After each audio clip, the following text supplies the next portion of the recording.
महाभारत एक ऐसा ग्रंथ है जिसे भारतीय इतिहास का सबसे महत्वपूर्ण हिस्सा माना जाता है। वेदव्यास द्वारा रचित महाभारत को कई लोग काल्पनिक मानते हैं। आज हम आपको महाभारत काल के ऐसे प्रमाण बताएंगे जिसे जानकर आप कमेंट सेक्शन में जय श्री कृष्ण लिखे बिना नहीं रह पाएंगे। प्राचीन भारत का इतिहास महाभारत श्री कृष्ण देव पायन नाम के वेदव्यास ने यह ग्रंथ श्री गणेश जी की मदद से लिखा था। जीवन के रहस्यों से भरे इस ग्रंथ को पंचम वेद कहा गया है। यह भारत की राष्ट्रगाथा है। इस ग्रंथ में तत्कालीन भारत का समग्र इतिहास वर्णित है। इसमें सैकड़ों पात्रों, स्थानों, घटनाओं तथा विडंबनाओं का वर्णन है। ज्यादातर लोग यह जानते हैं कि महाभारत को वेदव्यास ने लिखा है, लेकिन यह अधूरा सच है। वेदव्यास कोई नाम नहीं है, बल्कि एक उपाधि थी जो वेदों का ज्ञान रखने वाले लोगों को दी जाती थी। कृष्ण देव पायन से पहले 27 वेदव्यास हो चुके थे, जबकि वे खुद 28वें वेदव्यास थे। उनका नाम कृष्ण देव पायन इसलिए रखा गया क्योंकि उनका रंग सांवला था और वे एक द्वीप पर जन्मे थे। महाभारत सिर्फ योद्धाओं की गाथाओं तक सीमित नहीं है। महाभारत से जुड़े शाप, वचन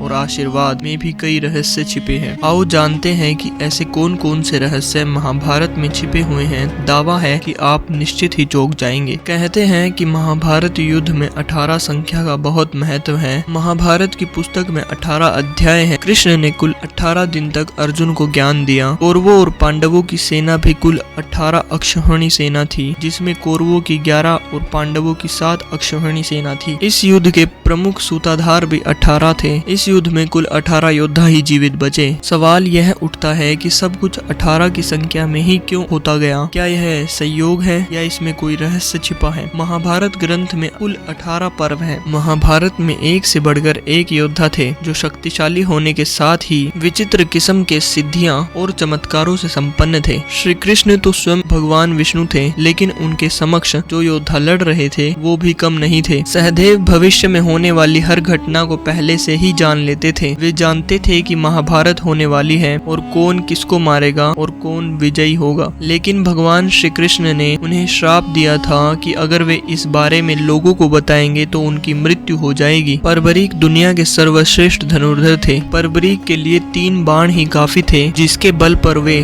कौरवों और पांडवों की पूरी सेना को समाप्त कर सकते थे। युद्ध के मैदान में भीम पौत्र परबरीक दोनों खेमों के मध्य बिंदु एक पीपल के वृक्ष के नीचे खड़े हो गए और यह घोषणा कर डाली कि मैं उस पक्ष की तरफ से लड़ूंगा जो हार रहा होगा। लेकिन श्री कृष्ण ने उन्हें भी ठिकाने लगा दिया। महाभारत युद्ध में संजय वेद आदि विद्याओं का अध्ययन करके वे धृतराष्ट्र की राजसभा में सम्मानित मंत्री बन गए। कहते हैं कि गीता का उपदेश 2 लोगों ने सुना, एक अर्जुन और दूसरा संजय। गुरु द्रोणाचार्य के पुत्र अश्वत्थामा हर विद्या में पारंगत थे। वे चाहते तो युद्ध को कुछ दिनों में ही समाप्त कर सकते थे, लेकिन कृष्ण ने ऐसा कभी होने ही नहीं दिया। श्री कृष्ण यह जानते थे कि पिता पुत्र की जोड़ी मिलकर ही युद्ध को समाप्त कर सकती है। कर्ण से यदि कवच कुंडल नहीं हथियाए होते, यदि कर्ण इंद्र द्वारा दिए गए अपने अमोघ अस्त्र का प्रयोग घटोत्कच पर ना करते हुए अर्जुन पर करता, तो आज भारत का इतिहास और धर्म कुछ और होता। माना जाता है कि कद काठी के हिसाब से भीम पुत्र घटोत्कच इतना विशालकाय था